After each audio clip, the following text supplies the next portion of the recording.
Good evening. Thank you if you are joining us on this nice, very warm for a September evening. I am having a slight hot flush over here. Thank you for joining us and giving us your time on a Tuesday evening. I am joined this evening by Debra Parsons, and we're going to be talking for the next sort of 45 minutes or so. We're going to be talking about physical activity and physical health. So if you've not tuned into these before, it's Fire 5 at Phoenix. So I am being joined once a week by different people. We have a topic each month. This month the theme is physical health, and the guests bring with them 5 questions. And those 5 questions I haven't seen. So any answers that you get this evening, or all of the answers that you get this evening, will all be off my head at the time because I haven't seen these questions. So thank you very much for joining us. Do feel free to comment. I will keep my eye on the comments as we go, and if I can bring them into the conversation, I will as best I can. If not, I'll come back through the comments afterwards and reply to those of you who join in. So you are very welcome to join the conversation this evening. Deb, thank you so much for joining us. Do you want to tell us a little bit about who you are and what you do, and why this topic in particular was of interest to you? Yeah, absolutely. So just to introduce myself, my name's Deb Parsons. Zoe and I have known each other for quite a long time. I'm not sure how many years. I'm not even going to try and guess that off the top of my head. But have worked together and are still in contact as friends. And I certainly draw on Zoe's expertise as a coach from time to time when I need to kind of clear my head about things. My interest in physical health and activity is probably, I would say, a lifelong interest. I'm a runner. I do a little bit of run coaching for a local running club, Emerson's Green Running Club. I'm not a fast runner. I would describe myself as somebody who enjoys a good run chat. So getting out there, bagging some miles, but having a good chat at the same time. Taking in the scenery, and I use that as a really good kind of tool to manage my well-being, get out into the countryside and just keep fit, really. So this is a subject that's really close to my heart, and I'm looking forward to firing 5 at Zoe. And you always put such amazing pictures up when you run as well. The views that you get to get, and I know you get to travel and you run when you travel as well. So it's always really nice to see the photographs of where you've ventured out on your run. So it's a good excuse for being slow, Zoe, taking photos. You get to take the pictures in as you go. Yeah, see, I would be like, where I'm trying to kind of keep my breath, I think it could be quite blurry photographs. I'm not sure how well they would come out, to be honest. So you have 5 questions? I do. Okay. I am intrigued as to what you have brought with you this evening. I'm ready when you are. So the first one is kind of linked to a subject that I think is becoming more and more prevalent, or more recognized, and that's about body image and self-esteem, or lack of self-esteem that people may feel, and how it might impact negatively on their confidence when they're thinking about engaging with exercise for the first time. So what we know is that sometimes, people who have an aspiration to get fit, to start running, and so some of the people that I see coming to Couch to 5K will be so concerned about what people are going to say or what reaction that they'll get from members of the public or family members, that's a big barrier for them. So my first question is, what advice would you give to anyone who feels too self-conscious to start exercising? So I think this is where the This Girl Can campaign has been really good in just breaking some of the barriers, and so I think just some of the stereotypes of what fitness people, or people who are fitness, or people who are active, should look like.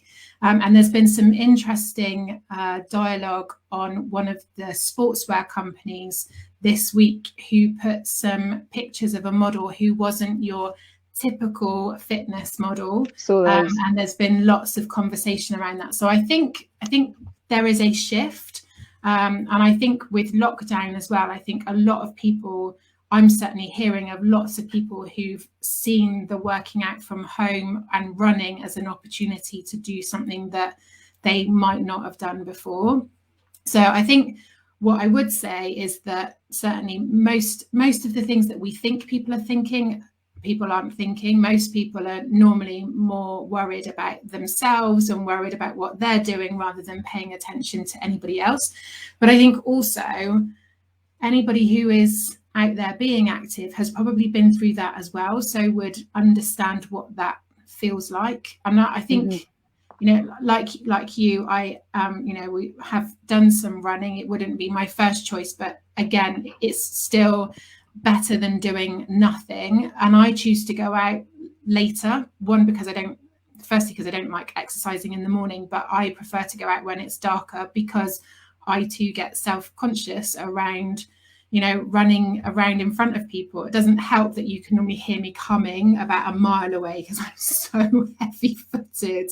I'm definitely not an elegant runner. So I don't think there's many people who don't have a level of being self-conscious, but the benefits of getting out there and being active massively outweigh it. And I think the more we do that, and the more people of all shapes and sizes get out there and get active, the more it becomes accessible and easier for people to kind of cross that. So I think, you know, I think that inner conversation is so important, isn't it? But the benefits of getting out there and being active will massively outweigh that first 5 minutes of showing up at a new class, or, you know, going out and worrying about what you look like. I think that passes quite quickly, especially if you're involving yourself in an activity where you need to focus on what you're doing. That soon goes, doesn't it? I mean, you know, I've with all of the changes, I've had to go to a different gym to go to spin classes. So I've, instead of seeing the familiar faces that I've been used to, I've had to go in, new instructor, new people. You know, gone into the gym before, and it's different people in there, different equipment, and it feels like being a newbie again, because you're still trying to find your way. So I think, I'm not sure that ever goes. So I think if you can just push past that a little bit, and especially if you're doing a class where you need to switch on and focus on what's going on, and especially the social classes, you know, like running club, where you're going in and there's other people who are also starting out, I think that can really help. I think find something you enjoy doing, and then that the rest of it all soon disappears out of the window, I think. Yeah, and I think this is where you know, organisations like Parkrun have a massive input to really make it more accessible for people. You know, when we run Couch to 5K programs, we get them to graduate at Parkrun, and people are always really nervous. It doesn't matter how many times we tell them that they'll get a really warm welcome, that nobody's going to judge them, that you can't be too slow. You know, they're blown away by the friendliness of the event, and the fact that there are other people there that look like them. They're not all people that would look like, you know, the athletics kind of professionals that you see on the telly. And I think it's that type of inclusivity that gets people coming back week after week after week, and lets them see, actually, you know, I can do this. Yeah. And I think, you know, we probably all, because of the way marketing works, we probably all think that, you know, there's the people at the top of their game look a certain way. And I think we're seeing more and more that actually there isn't a, you know, you don't need to have a certain figure to be an athlete or be fit and healthy. And I think, you know, I think there's a lot of people out there who may not meet the marketing criteria, but they may not meet the marketing criteria, but they are fit and healthy and very good at what they do. So I think that is starting to change a little bit. But I think the more we all normal people of all different shapes and ages and sizes get out there and get involved, the more that will start to change, I think. And it's really interesting to see some of the marketing companies, you know, using different size mannequins or using different size models to represent what is reality. I think, I mean, we won't mention the company that changed their models this week, but I think we both know which company it was. And what I thought was really interesting was, you know, there were comments from some of the people who followed them saying, "This is ridiculous. This, you know, why are you doing this? I'm not going to follow you anymore." And it was great feedback from from the company saying thanks, but we've just, okay, sorry to see you go, but we've just had 20 other people do follow us because of sharing this picture. And it's getting that message across that you don't own fitness. Everybody has the right to access it. And it's, if you're lucky enough to be blessed athletically, that's fantastic. But why wouldn't you want to share that with other people? Why wouldn't you want them to be able to access that in their own way? So I think, those messages are really pushing some of the barriers. And I think what it also does then is kind of expose some of the ego related stuff that is rocking around some of these comments that get made. Because why wouldn't you want somebody else to achieve what even a small bit of what you can if you're athletically blessed?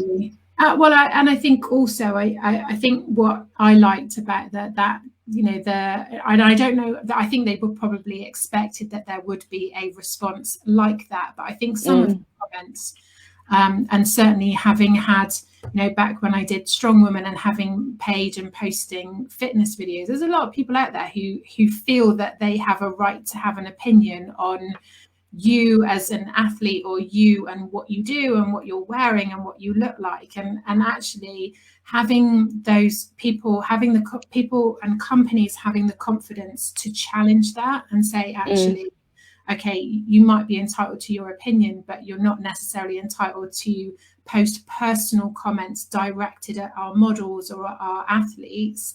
The more things will start to change, and the more people will see that they might have or hold that opinion, but they might think twice about posting it. So I think it even with a lot of experience, I'd been running for 20 years before I ran my first marathon, but I knew I was going to run it slowly.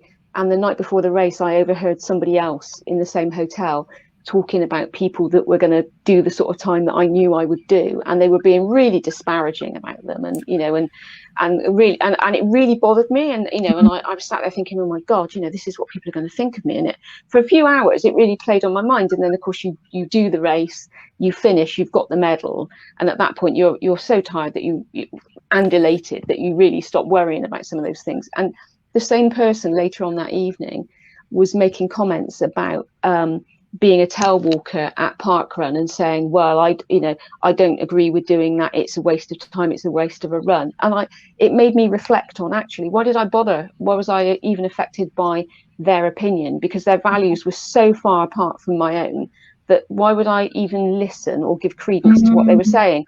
And it was a good reminder about how it doesn't matter how much experience you've got, how the fact you can be quite comfortable in doing what you do as you do it. It can still play that internal dialogue for you and impact. So it makes you think about, what comments are you making around people that could have that same negative impact? And why do we listen to these people? Well, but these are the same type of people that would probably make comments, whether it's an amateur. They're also the kind of people that would probably comment on the form of professional athletes and give them some advice on how they can improve technique or improve what they're doing. I think there's just, whilst one person is saying that, that there's a lot of us that are watching marathons on TV going, I just could never, that would never be me, and have a huge sense of admiration and respect for the training that's involved and everything that goes into running that type of distance. Crazy people. But very admirable, that's for sure. Okay, so let's move on then to question 2, because you've had far too much time to ruminate on question 1. So I need to put you under a bit more pressure. I'm going to take you back to something that you mentioned earlier on, which was about your Strongwoman history and your competition. And what I know from the conversations we had about it at the time was, you've got to be able to hit certain weight kind of standards to be able to progress through this. And having seen pictures of you lifting Atlas balls and all sorts of stuff, which I know people can see on the Red Bull video, and it's worth a watch if you've not seen it. What I want to know from you is, how did you approach achieving those weight requirements in the timescales that you had? Because that was no mean feat. Well, yeah, the timescales in particular were probably one of the biggest challenges, and I think because the qualification period and the events don't get announced until everybody's qualified. So if you think about, just for England, you've got the 3 regional qualifiers. So they're held over 3 different weekends, and then they don't release the events and the weights for England until the last one is done, so that every athlete has the same amount of time to train for that event.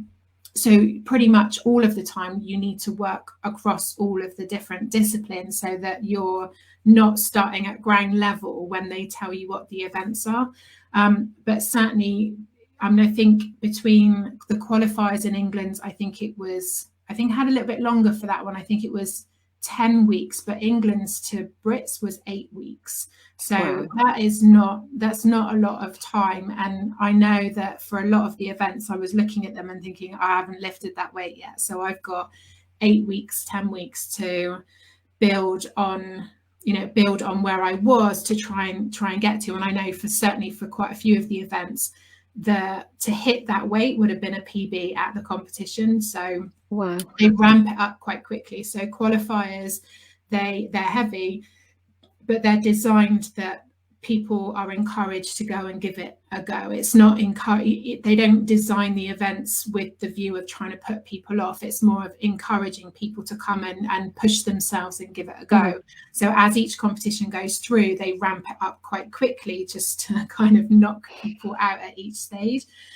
So it was mentally, I think that's probably one of the biggest challenges in just kind of working out, using people who know what they're doing. So PT, I had some good PT advice. I also had the people that I was training with were really supportive, gave lots of advice. So having a really good training plan and sticking to that was definitely key.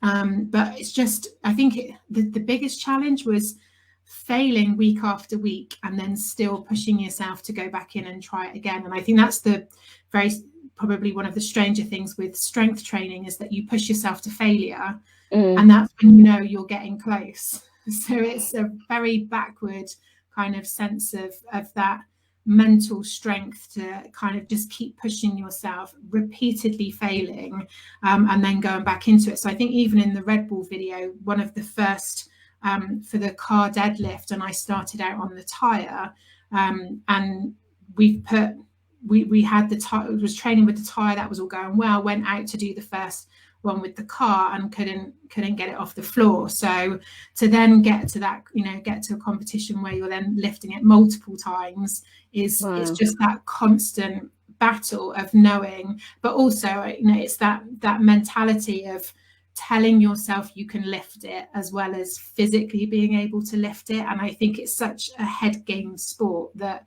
if you show up for training and your head's not in it, the chances are you're not going to have a great session. So I think that's almost the opposite to what I found with running, was that I found with running it's very good to switch off and debrief from the day. So it gives you the headspace to kind of work things through. Whereas with strength training, you've just got to be in it and present and really focused and switched on to what you're doing.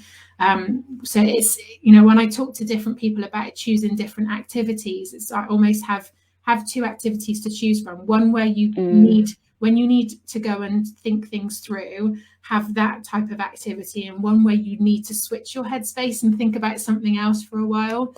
Have 2 to choose from. But I don't know whether that answers your question, but it was such a short period of time. It was really just a case of having a plan and then just turning up 3-4 times a week and just working your way off the plan, and you just kind of that tunnel vision of, okay, this is what I need to get done tonight, these are the weights that I need to lift. There's no if, buts or maybes about it. If I need to stay on plan, this has got to go up and it's got to come back down again, over and over. That's pretty much how it was for about 2 years. Wow. You mentioned that you in a good environment with good, and certainly, the very beginning part of that journey had, the people that I'd started out strength training with, and then the second part of that journey training with the guys you know, at Trojan and Bristol Strongest in a really supportive environment, and you know, had lots of laughs along the way. And I think that was also really important, because you need that kind of mental debrief in between sets to pick yourself up and keep going, and you need that encouragement to keep pushing through, because it's tough. It's like mentally it's pretty tough. And I think that, you know, that point about the camaraderie and the support is something that, you know, when we run Couch to 5Ks, getting a group of people that are all starting at the same time, they've all got the same doubts, they've all got the same questions about can they do it, they all don't know whether or not it's going to be possible. And that alone, you know, is something that I would say to folk, if you want to get into running, for example, do a Couch to 5K, do an organised Couch to 5K, so you're with another bunch of newbies, because then it all feels more, it's more normal for it to not be normal. Whereas if you come straight to a running club, you'll be full of us folks that enjoy doing this bizarre thing and aren't put off. No, I'm not a gazelle at all. I picture it as like 50 gazelles running around the countryside, and that I would turn up with my heavy footing and heavy breathing. So do you see what that's even? And you know, it's what you think is going to happen, and then you turn up there and you're with people who look like you, people who are the same age as you, people who are worrying about the same things as you, and people who are at the same starting point as you. And all of a sudden it's like, oh, okay, right, well, we're in this together. And I think the other benefit of doing it with an organised group is you've got that accountability of people that will encourage you to show up each week, and will encourage you to stay on track, and also support you when you have a bit of a moment and just try and back out of it. You've got that really supportive, so in the same sense as I had with Strongwoman training, you have with the running club. And I think that's really important, and the social element of looking forward to seeing people. Leslie asked me last week, train alone or train with other people? I saw that question. It's that social element of looking forward to going and seeing people. It's almost the activity sometimes on a day where you're not feeling particularly energetic, the social element takes over, because you're going to see everybody, and then you're going to do something active while you're there. So it's amazing how you can cope with, you know, bad weather and all those sorts of things when you've got a group of like-minded people to do it with, that just, you know, that make getting absolutely drenched to the skin fun, because everybody's soaked and everybody looks a state. And you know, most of us are mascaras all over our face, but you really don't care, because that's the norm. And I think, you know, it's those, like you say, it's that social side of it that encourages people to keep coming back, and just normalizes, that's what I'm going to go and do for an hour tonight. I'm going to go out and get wet. Well, it becomes something that you do as part of your routine, doesn't it, rather than something that you're forcing yourself out to do. Tuesday, what do you do on, you know, what are you doing tonight? Was Tuesday, I'm going running. It's Wednesday, I've got spin. It becomes part of that. It just is. It's not something that you think about. It's just something that you do. It's a calendar appointment, which is great. Just before I move on to my next question, I just wanted to pick up on something you said about your Strongwoman training, and that was about, you know, seeking the guidance of experts, and you know, that being open to not kind of toughing it through on your own, and actually drawing on the experience around you. This is a bit of a supplementary question. It's not one of my 5, okay? I think most people have sneaked in a little extra one. So. Well, it's just off that comment really, was, you know, what difference, if you had to try and put a percentage on the difference it made having those experts around you, what kind of percentage would you put on that? A high one, without doubt, definitely a high one. I mean, there's you know, people who, certainly the people who did my planning for me have done lots of training. So this isn't something that they've made up on the spot. It's based off training that they've done. But for me to have a printed sheet of paper and go in and not have to think, especially if, you know, when you've done a day at work and you're just like, okay, right, get changed. You know that you've got to lift this weight this many times, this weight this many. This is your warm up.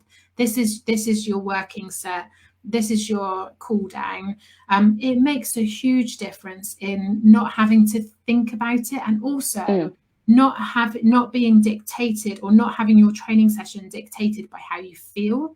So it's like, okay, this is my set tonight, this is what I'm doing. It doesn't matter when I show up whether I feel like lifting that or not. It's like, this is what's happening. And I think there's probably a difference. If you're training for fun or training for fitness, you can probably flex on that a little bit.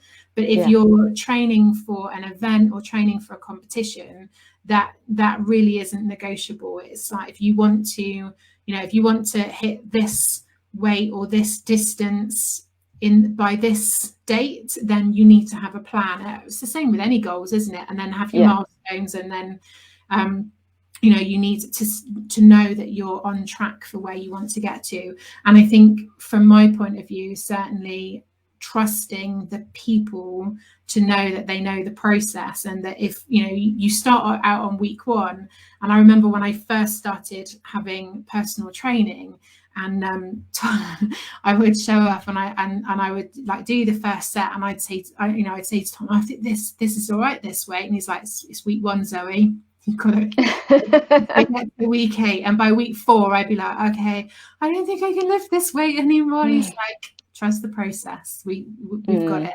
So I think sometimes just not having to think it through, and knowing that somebody who knows a whole lot more than you do, they bring their area of expertise to you. I could go and study it. I could go and study lots of different things, but actually you roll in the expert, learn from the expert, trust the expert, and I've made it a huge difference. I couldn't have done it. There's no way I could have done any of those competitions without the people that I had, the PTs with the plan, but also the people around me that see where the potential is and know where you're likely to end up, and give you that encouragement. Yeah, absolutely. Fitness is very honest, isn't it? You can't fake it. You might be able to fake it for 5 seconds, but you can't fake it for much more than that. So it is one of those things that what you get out is a direct correlation to what you put in. Absolutely. You're just not going to be able to fake it till you make it. You've just got to do it. That one, yeah. Okay then. So next question's got a bit of a future focus to it. Okay. What activity or sport would you like to try next, and why does that appeal? So interestingly, there's 2 that are hovering at the moment. So I would really like to go back and do. Let me rewind a little bit. The next sport that I would like to do is, I want to do something that I can learn. So what I want to be able to do is go into something as a beginner and be able to learn something, so it becomes more than just activity. It becomes something that I can go and focus on, and something that I can see that I'm learning. And do you see what I mean? So it's like spin is, for me, it's just about moving, and the music a lot of it is about sweating. It doesn't need too much thinking. It's just a good switch off to go and be active. So there's 2 things that are on my radar at the moment. I would love to be able to go back and do some martial arts again. Did some taster stuff when I was doing sort of strength and conditioning work quite a long time ago, and really enjoyed the technique element, the fact that it's not just about size and strength, that it's about the technique as well. So I would really like to do that. That at the moment is obviously one of the sports that's not quite back there yet. But also I spoke to somebody who I met through business networking a few weeks ago, who was quite keen, or certainly was they were quite keen for me to go and give it a go. And actually, I think there's elements of it that really intrigued me, and that's rowing down at Bristol Docks. So at the moment, I've registered my interest, and I'm waiting to see when they next do some kind of trial or something. But that appeals because it's strength and fitness. So, and it's social because it's with a team. So there's I guess once winter kicks in, that might add a different perspective to it. But I think when she mentioned it, it was a really lovely sunny day, and I thought, oh, rowing on the docks, that sounds lovely. When the weather changes, I might have a different view on it. But I think that, again, just it's strength, it's fitness, it's teamwork, it's social, it's outdoors. So that ticks quite a lot of boxes. But again, with COVID, both of them at the moment are parked. So I think it might be a case of what comes up next, and it needs to be something that fits in around work as well. So that kind of does still have a bit of an impact, but I'd like to have something that builds into the routine that becomes I don't work Tuesday evenings because I'll be doing this, and I can work it out in advance. So yeah, I will let you know what happens. So we could be looking at the next Catherine Granger then. Quite possibly. Quite possibly. Yeah, it'd be interesting to see how my coordination works. You just you see on Radio Bristol or on the news where there's a boat just going round and round in circles the docks. Somebody's coming out to rescue me. We know that it didn't go quite so well. There's a group that's in Bristol at the moment. I haven't looked up that much about them, but I'm intrigued to go and find out more, called the Bristol Gulls, and it's a female group that's entering the kind of Talisker, I don't know what it is, Atlantic race or something like that. It's an all-female team. Okay. And somebody shared a post about them on Facebook the other day, and I thought I really must go and look at that, because knowing how female sport doesn't get the publicity that male sports do, and I thought anybody who is mad enough to consider rowing the Atlantic, I can't think of anything more scary than just being out in a tiny little boat in a mass of just grey water with everything that's in there. These women deserve some kind of investigation and looking at and a follow. So I'm going to find out a bit more about that. So that'd be really interesting. I remember going to, it was one of the Springboard conferences actually, and the guest speaker was a lady who'd rowed the Atlantic, and some of the video footage and photographs were incredible. But again, I looked at it and thought, nah, that's not for me. But huge respect to you for doing it. There's no way. Yeah, I go out in a dinghy and I get a little bit more like can't see bottom. No, St George's Park was my limit when I was about 12, I think, which was a long time ago before you say it.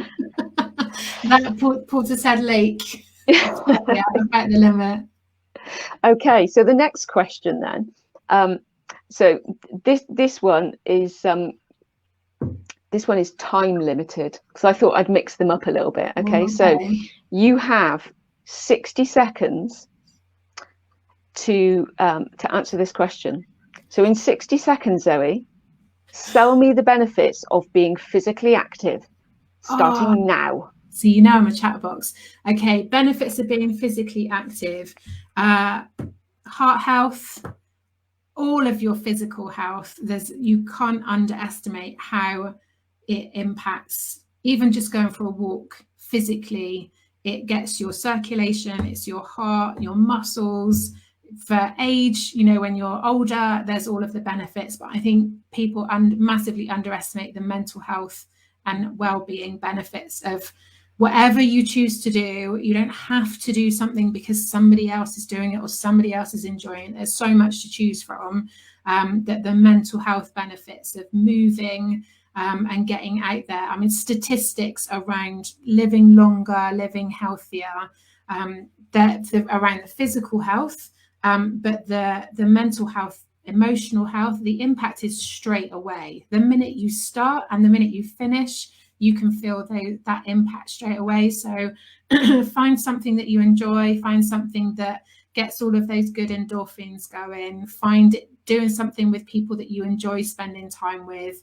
The mental and emotional health impact straight away. Physical health takes a little bit longer, but you'll live longer and you'll live healthier and happier. Yeah.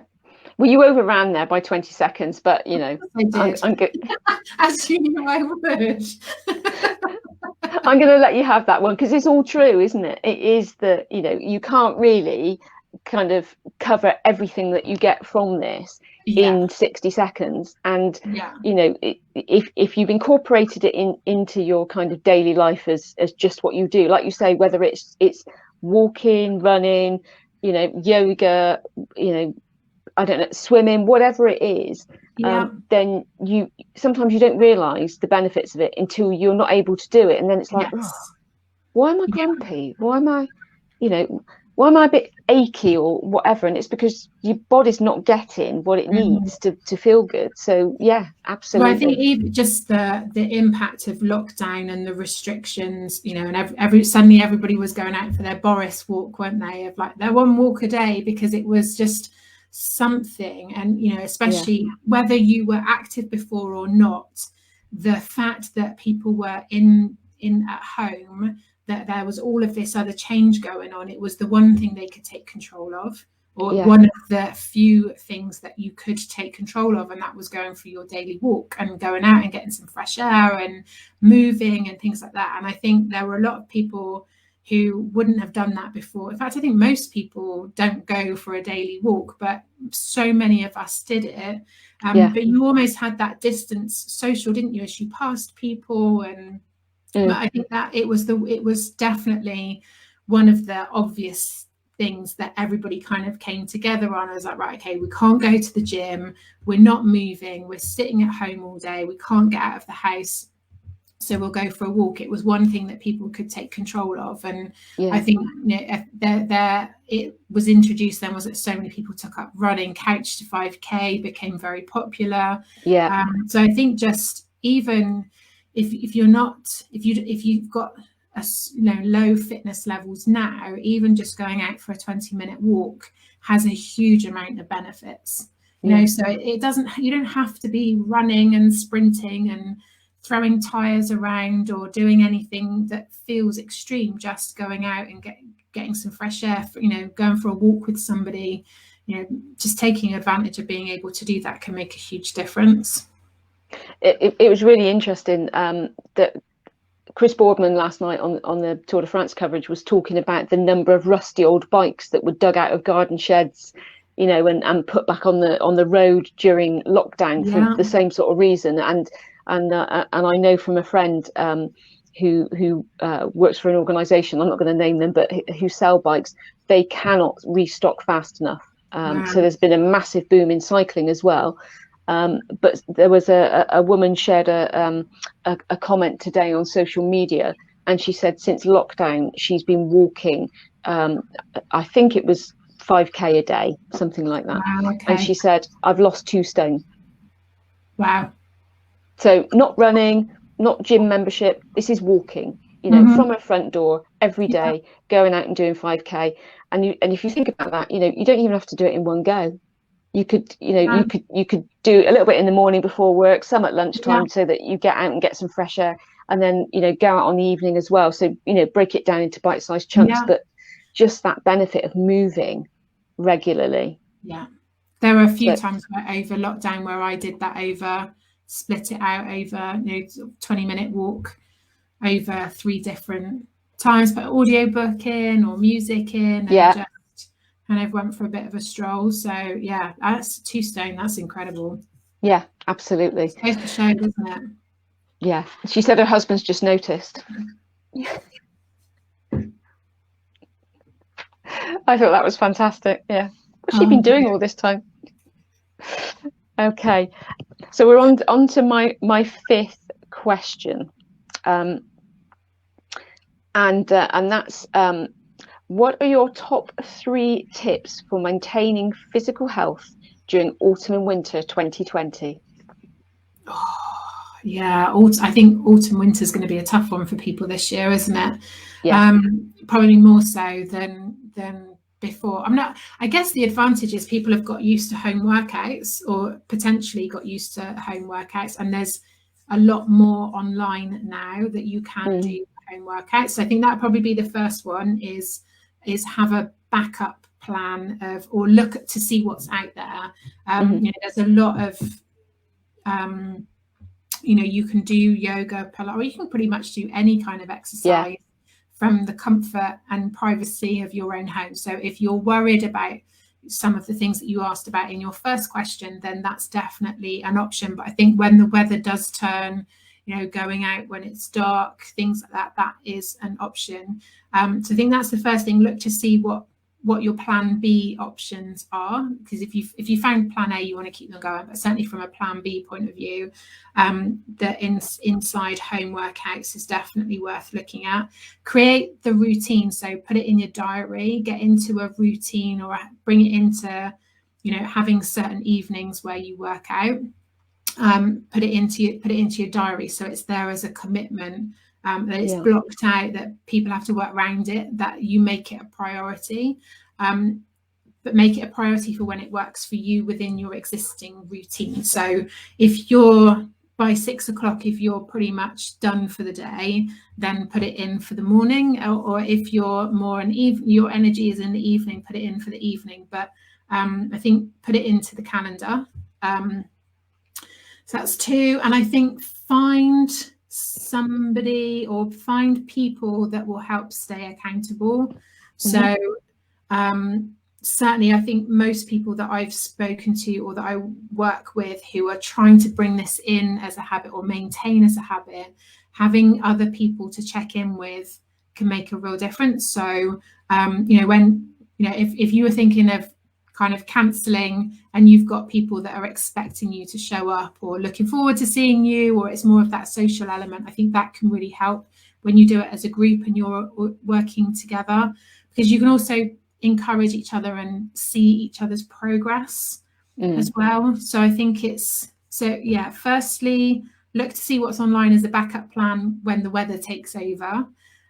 Secondly, put it in the diary as a commitment. So don't, you know, if you say you're going to do it 3 times a week, decide which 3 days, even if it changes each week, decide at the beginning of the week which 3 days you're going to do it, commit to it in the calendar and make it the priority.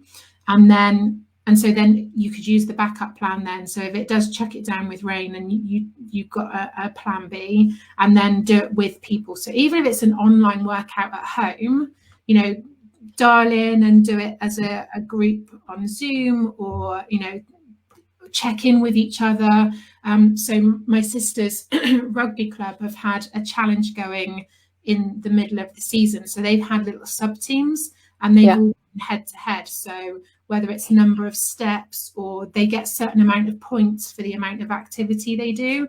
And I think that's been a fantastic idea, because especially with everything that's going on, different restrictions, different people with different circumstances, different responsibilities, it's been great to see them all. And because it's that competition then, isn't it? Yeah. So that accountability for your team of not wanting to let your team members down. So even if it means just going for a 20-minute walk on your lunch break gives you 5 points for your team, you're more likely to show up and get that done than if it was just 20-minute walk for you. So I think that would be my 3. Find plan B, prioritize plan B, prioritize it, and people. Yeah, great.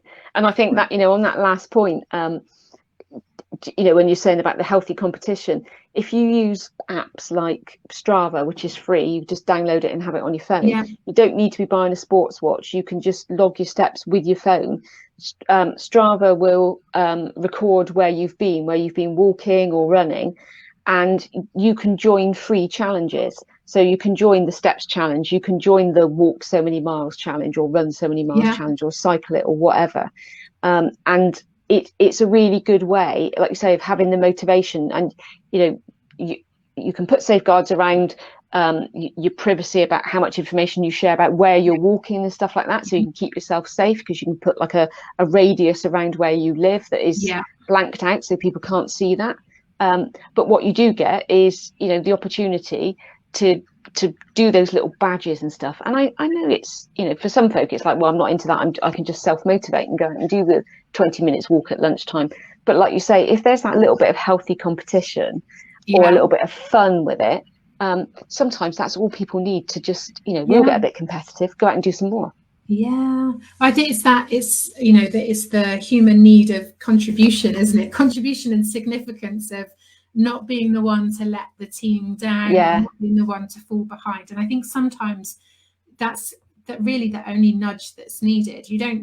Most people don't need to be sold of the health benefits of physical activity. That we know why it's good for us, but sometimes when it's cold, dark and raining, that kind of takes over of actually I just want to be comfortable, and I actually would rather sit and watch something on Netflix. But you can still move while you're doing that. So people just walking on the spot while they're watching something, or just doing some simple floor exercises or some stretching, you can still move at the same time. And I think sometimes just having something to show up for, as well as showing up for yourself, can make a really big difference, especially if it's new, if it's not like really embedded. And the thing is, it's addictive in a positive way, because you get used to how it feels, you get used to feeling better. And I certainly spoke to somebody this week, and we talked about where does the cycle begin, because you exercise, you eat better,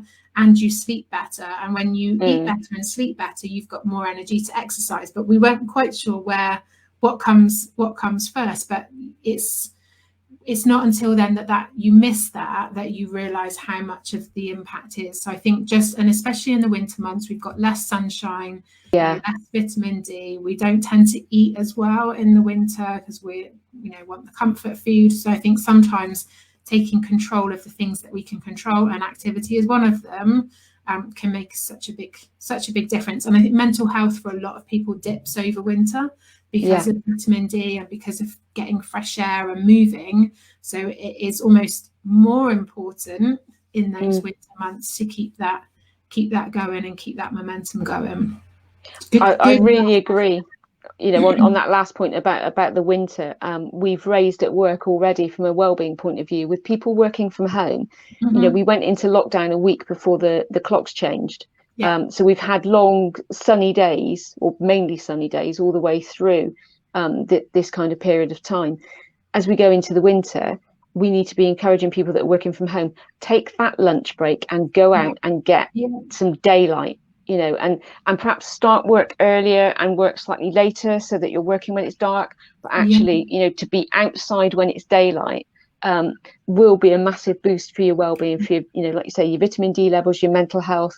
Getting out and just looking at something different instead of a computer screen, all those sorts of things. And it would be great to see companies encourage that, even remotely. Of everybody has an appointment in their calendar from 12 till 1, and as a team everybody goes out for a walk, or everybody goes and does something. And I went to a talk at the university, and their research around the statistics of, if you've got leaders in the organization who focus on their own health and well-being, that filters down, because even if it's the unwritten rule, people see it and they want to follow that.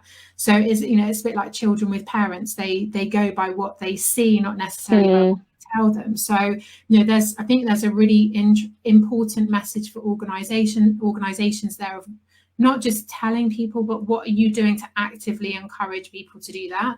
If you're a manager and you've got team responsibilities, how are you leading by example? How are you showing that it's important? Are you walking the walk? But also for people who are parents, how are you showing your children that this is important? And lots of the conversations that go on for a lot of the people that I work with is people putting themselves first, and especially around their physical health, of feeling guilty because they've taken time out for themselves. But the message that teaches your children of it's important to prioritize your health and well-being is way more important than it is of the kindness and putting people first and people pleasing. Actually people, whether it's children or adults, they go by what they see and what we do rather than what we say. So I think it'd be really good, and especially with all the other changes that have gone on, there's a real opportunity for organizations to do something a little bit different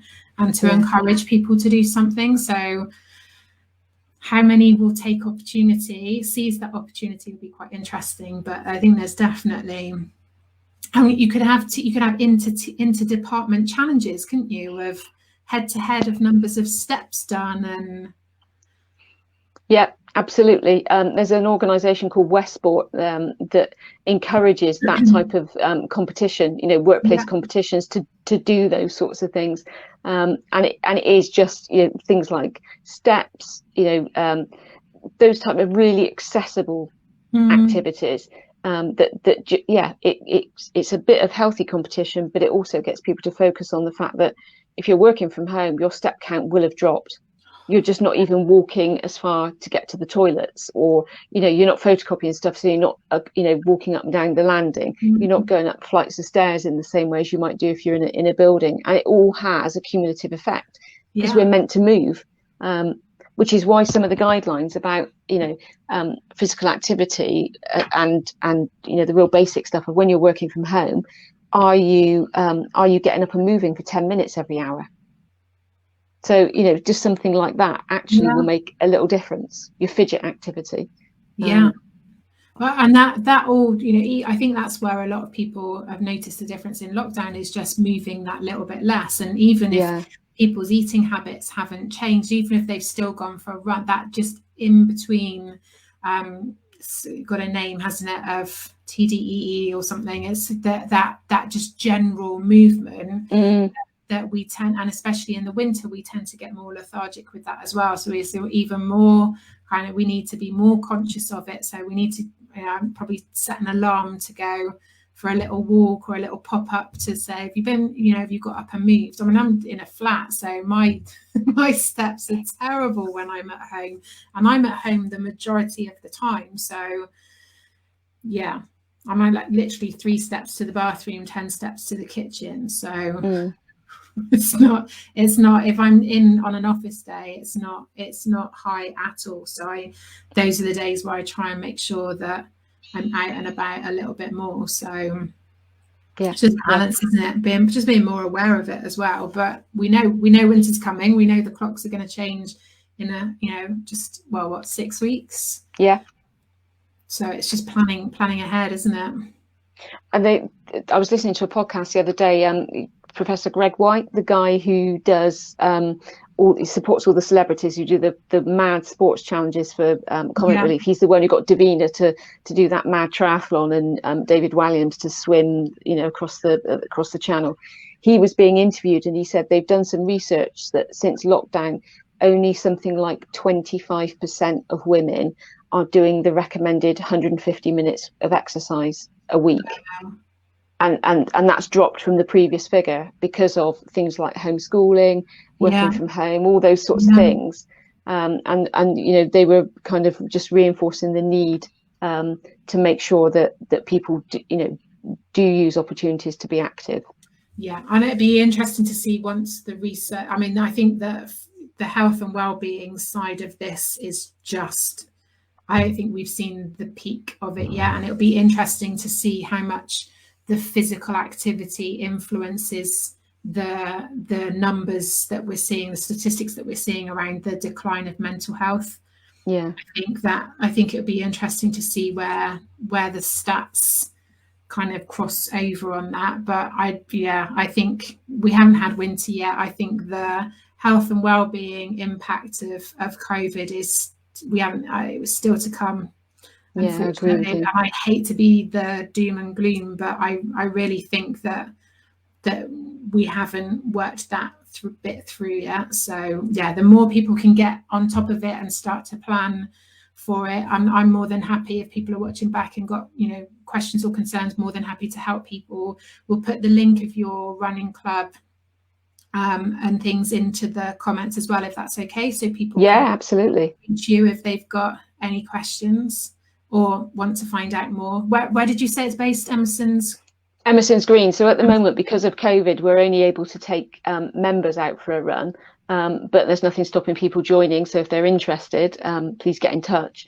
But also just a shout out for Active in Life, who run the Couch to 5K programs. And if you're not a South Gloucester resident and you're looking to do Couch to 5K in any of the other local council areas, get in touch with your local authority or your local running group, because they will they'll have information about where you can do it, because as we said earlier, doing it with a group is so much easier than just using the app on your own. That really will give you that social support, which is just so important. Yeah, definitely. So we'll pop those links in, but I think it's just it's going to take a little bit more planning than usual this time, I think, around, especially with restrictions potentially changing as well. I think the more people can find something that they can do, even if the restrictions increase again, the better, because then you've still got that routine. But I think it's going to be really important. I think I was just going to say on that note, now is a good time if you just need to buy some dumbbells or something to exercise at home, because when we went into lockdown, you couldn't get them anywhere apparently. No, so it seems to, I think now the gyms are open, there have been some people selling the equipment that they bought. So now might be a good time if you're looking, certainly Marketplace and eBay and things like that. There's been a lot more for sale. So I think now the gyms are open, people who couldn't go to the gym are now selling it back on again. So it's probably a good time to firstly get access to it and then get a bit of a bargain at the same time. So, our front room looks like that. Weights in the middle of it. It did have an exercise bike in it at one point, rolling mat and washing. multi-use or anything else. No, it's never used actually as a front room. It's just a multi-purpose room. Thank you so much for your time and great questions too. Excellent. Well, I've really enjoyed it. Some fantastic answers. I won't penalise you too much for running over 20 seconds on your time limited one. I think I did well to only run over by 20 seconds, but you knew I would. I know. That's why I didn't sit with a stopwatch, because I thought I'd start laughing. Yeah, I know what I'm like. But thank you so much. There's been people watching throughout, so thank you for those of you who've joined us for the hour. I will put some links in of where you can find the details for the running club.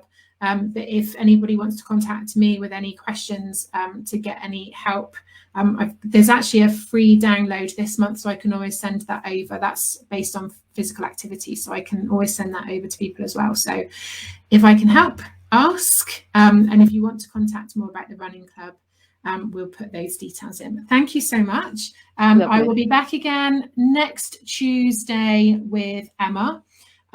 So same time, actually, 7:30 next Tuesday. So that will be our last one on physical activity, and then we move into a new month and another new topic. So more questions. But thank you so much. Thank you, Deb, and thank you for those who've joined. I will see you all very soon.